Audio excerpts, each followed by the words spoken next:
Thank you for joining us on another episode of Car to Car. I'm Ramon. And hi, I'm Dana, and today we will look at a police case out of Fort Worth where they were chasing a stolen vehicle which ended in a police shooting. So we will look at the video and we'll come back to discuss.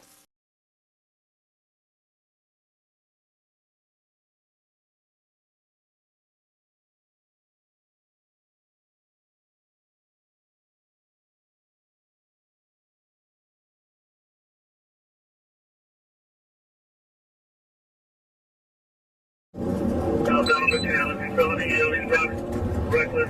Your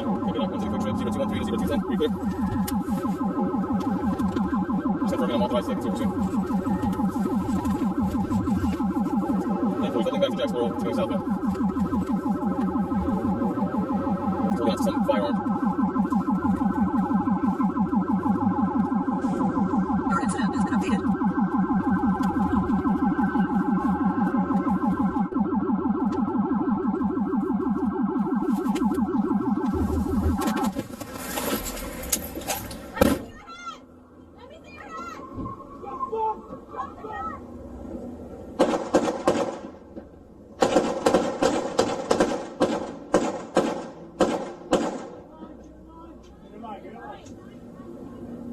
Drop the guy! Drop the guy! Drop the gun now! Drop it! Drop it! Drop the guy! Do not let him get towards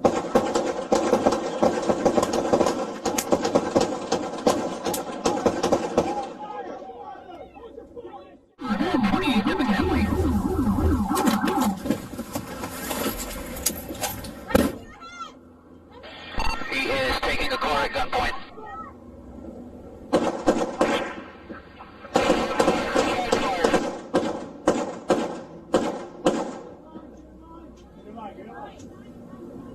Drop the guy! Drop the guy! All traffic, shots fired, we have one gun. Drop it! Drop the guy!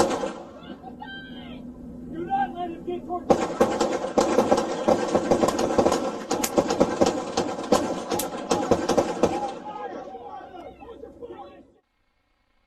See, shots fired, subject is down, subject is down.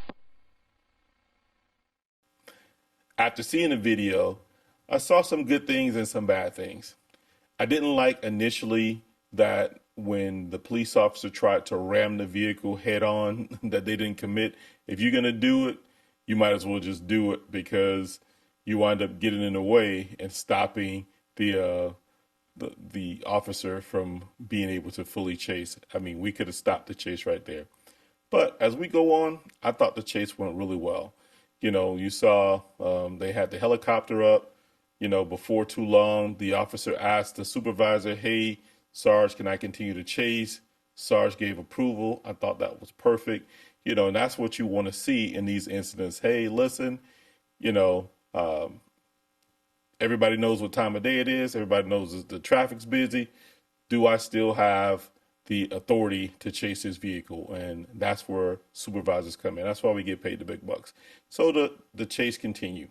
You saw them chase for an extended period of time, making sure that, you know, they adhered to as much traffic protocol as possible, followed really well, lights and sirens. And then it came to a point where the suspect crashes into a gas station area and jumps out and carjacks someone else. I thought that they did a really good job of positioning their cars for the felony stop.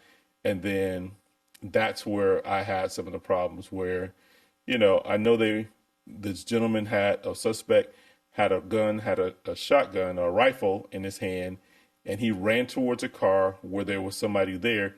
That person left in order to not be taken in whatever was going on with this guy with the gun because they were new to whatever was going on. I didn't like the fact that they just started to shoot at the suspect into that car because someone could have been inside that car on the other side and gotten hurt. And they discharged a lot of rounds. And, you know, I'm looking at the backstop, which was some businesses on the other side. Next to them was the street. Next to them was the convenience store, gas station area where people were obviously inside because there was cars everywhere. And then you had something that was extremely dangerous. You had a gas pump. So I thought that that indiscriminate shooting was bad. I think the felony stop was good. And sometimes, like I always say, you got to take a step back and be patient. Talk this person out of the car. Even if you got to have another chase, I think that sometimes you truly have to understand the totality of everything that's going on and if that's the best place for the stop. And then the suspect gets out with a rifle to his head and they just started shooting again. And so I thought that shooting was a bad shooting because they could have repositioned their cars. They could have waited a little while longer to try to talk the suspect down. You heard them talking about some tactics, and then they just continued to shoot until the suspect hit the ground. And while he was on the ground, they continued to shoot. That somebody had to tell him, stop shooting, stop shooting. So, I thought, like I said, I thought there was some good and there was some bad. And that's what I got. Well, I would suggest, because some of my concerns early on was just that it was what the officers know at the time the chase starts is what we base our decisions on, whether to chase or not to chase. So what we had initially was a stolen car only. I didn't hear anything about a robbery, a homicide, or any forcible felony. So our policy in the city of Miami used to be you had to chase for a forcible felony. I do not know what their policy is, but possibly they can chase for this because they did. They spent about 17 minutes chasing before the final confrontation at the gas station. That's a long time for a chase, especially during broad daylight when traffic is heavy. The vehicle ran over sidewalks, almost had several accidents, ran red lights, went through the neighborhoods because it started in a residential area. That's at one point it cut through a gas station as well. That's a lot of danger. It's just by the grace of God that no one was injured. And what you know at the time you're chasing is just a stolen vehicle. Is the juice worth the squeeze? You have to definitely weigh that. So maybe a policy review can see if you want to do that. If you want to keep chasing for just a stolen vehicle in your policy. I would suggest not, because this could have went south early on before the final confrontation.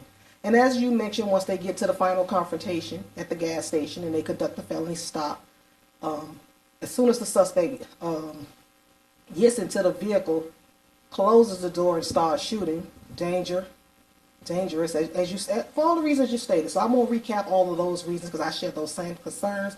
But I would definitely review the chase policy because I think it needs to be addressed. I don't think you should be chasing for just a stolen vehicle, and definitely some training about shooting the threat, because the gentleman was a threat to himself. He had the shotgun to his head and he was walking away from them, and they shot him.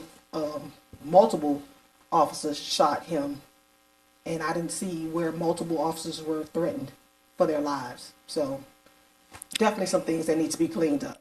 I agree. And you said earlier, forcible felony, that's armed robbery, homicide, carjacking, things of that nature. Yes. So, tactics wise, like I said, I saw some good tactics and some bad tactics. I think they have to make sure, in fact, they know what their policy is to let them, so that way they'll understand when they can shoot, when they can't shoot. And like we said before on previous videos, where there is a window of opportunity for you to discharge your weapon, and then there's a window for you not to discharge your weapon. I thought that once the suspect came out of the truck with the rifle to his head, that was a reposition of the vehicle, because the longer you try to shoot downrange with a handgun, the less accurate you can become. And so you saw them just shooting. And so initially the person didn't get hit. You had the helicopter up who could advise if this person went somewhere, barricaded himself. And I know that we don't want that to happen, but unfortunately, sometimes that's the best thing to happen in order to save people.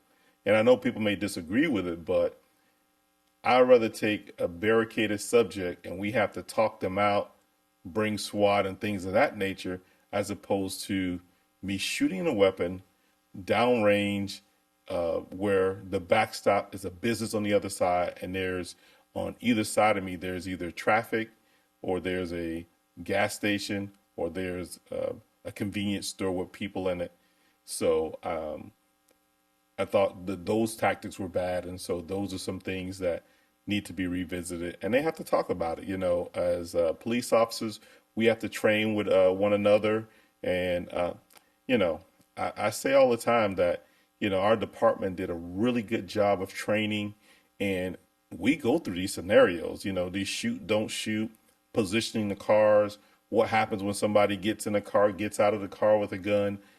You know, our department, I just got to believe, is second to none with the training that we've had, because I think we would have done slightly better. And this is no criticism on their police department, because they're a large sheriff's office as well. But I just thought that, you know, sometimes you gotta take a step back, and they did a good job of communicating. They should have did a little bit better job of trying to keep each other calm in order to not shoot all of those rounds downrange. Because I heard someone say, and correct me if I'm wrong, don't let him get to, and they started shooting. And I guess that means don't let him get away. But, you know, I thought that was one of the poor communications. Well, I think they just have to revisit what's a threat to themselves or to others. I mean, at the point where, you know, he got into the car, obviously he's a threat to someone, but you don't know who's in the car, so you want to make sure you don't hit an innocent bystander if your goal is to save the person, that victim in that car. So you don't want to indiscriminately shoot into tinted windows. You can't see your target, so you don't want to do that. And then when a person has a gun to their head and they're walking away, you don't necessarily want to shoot them in the back as well. So I think it's just what's a shoot, not shoot training, what's the threat, that type of thing. A little CIT when you want to talk to someone who has some mental issues and you want to talk them down. So some other training could help to remedy that situation. I agree. And, you know, not only do we want to make sure that we're safe and the community's safe, but we want to limit whatever liability comes from our actions as well. So we just have to make sure we take everything into account. You know, in this job, that was a very intense situation. It was dynamic.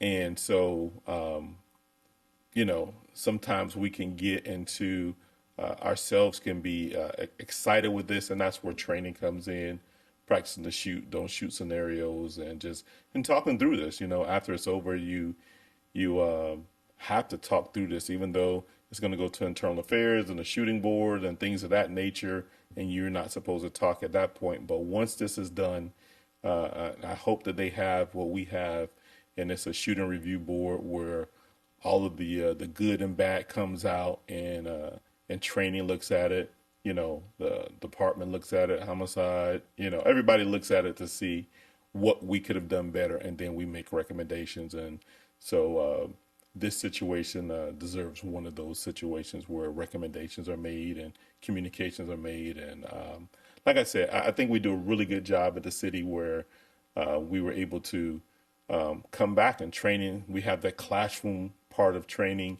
and then we had the road part of training where, you know, we talk about shoot, don't shoot scenarios, and then we actually go act it out. So I think that, you know, everybody should be doing stuff like that. Yes. So that's all I have. Do you have anything else? That's it. So with that, thank you for watching another episode of Car to Car Podcast. Please be sure to like, share, and subscribe, and comment.